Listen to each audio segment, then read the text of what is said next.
You are still praying, still showing up, still doing the right things. But somewhere inside, it feels tight, and you quietly wonder why faith feels heavier than it used to. You don't say it out loud, because you're afraid of what it might mean. So you keep going, hoping the feeling will pass. But it doesn't. You tell yourself that obedience isn't supposed to feel good, that discipline is better than desire. And maybe that's true.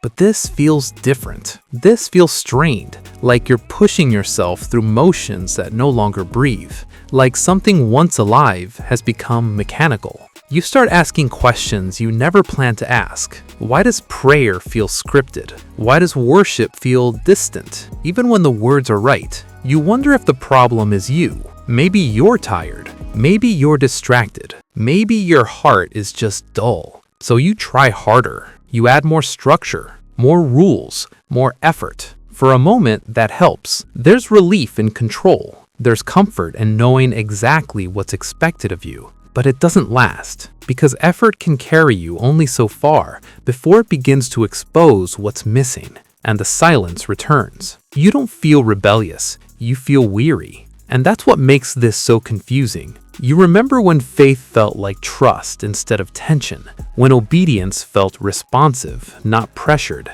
when following God didn't feel like proving something. You start wondering if faith was ever supposed to feel forced, or if something has shifted quietly without you noticing. Psalm 13:1. How long, Lord, will you forget me forever? That verse doesn't rush to fix anything.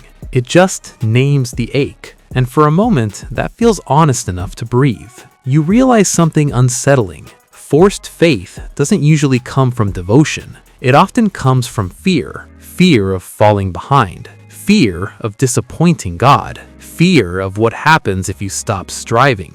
So you keep performing faith instead of practicing trust. You measure yourself constantly. You listen more to your anxiety than to God's voice. That realization brings a strange kind of relief, not because it solves the problem, but because it finally explains the tension. Still, a deeper question rises. If fear is driving your faith, where did that fear come from? And why does it feel safer than rest? You remember verses about endurance and perseverance, but you've quietly turned them into pressure. You've confused faithfulness with force. Matthew 11:28. Come to me, all who are weary and burdened, and I will give you rest. The verse lands softly, not as permission to quit, but as an invitation to stop carrying what was never yours to hold. For a moment, the tension eases. You remember that Jesus spoke more often to the exhausted than to the impressive, and that rest was never a reward for performance.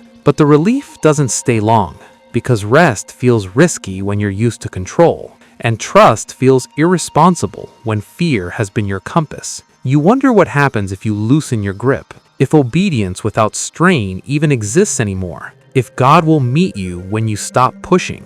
This is where the struggle deepens, because forced faith feels productive, but it slowly hollows you out. You haven't lost belief, you've lost honesty. And God has never asked you to pretend. Isaiah 30:15. In repentance and rest is your salvation. In quietness and trust is your strength. That verse doesn't demand effort. It exposes where strength actually comes from, and it quietly confronts the way you've been living. You begin to see it. Faith isn't supposed to feel forced because it's relational, not transactional.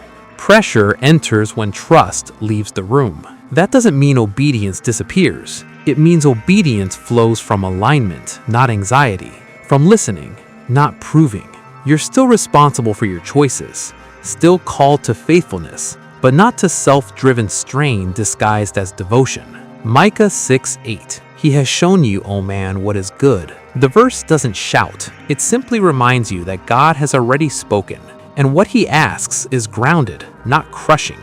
So here's the clarity you've been avoiding. If your faith feels forced, it's not because God is demanding more. It's because something else has taken his place as your motivator. It may be fear, maybe comparison, it may be exhaustion you never allowed yourself to name.